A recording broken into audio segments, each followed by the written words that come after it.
રાજકોટ મહાનગરપાલિકા ફાયર અને emergency services દ્વારા રાજકોટ શહેર વિસ્તારમાં આવેલ હાઈરાઇઝ બિલ્ડિંગમાં લગાવવામાં આવતી ફાયર સેફટીના સાધનો જે બિલ્ડિંગમાં રહેતા લોકોને જાગૃતિ માટે તા 2-2052-024ના રોજ એવન્યુ એપાર્ટમેન્ટ તે બી ઉદયનગર 1 શેરી નં. 17 મવડી રાજકોટ ખાતે ફાયર સેફટીની મોકડ્રીલનું આયોજન કરવામાં આવેલ, જેમાં અંદાજે 25 થી 30 રહેવાસીઓ જોડાયેલ.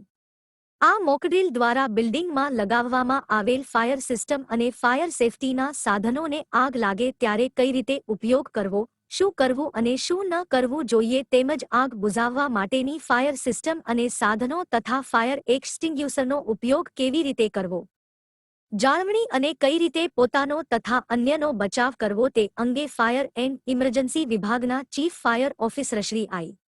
વી. ખેર, ડે chief fire Shri B. J. Theba, station officer Shri Y. D. Jani, leading fireman Pareshbhai Chudasama, fireman Lavkumar Tiwari સહિતના સ્ટાફ દ્વારા માહિતગાર કરવામાં આવ્યા હતા. અહેવાલ દીપક રાઠોડ.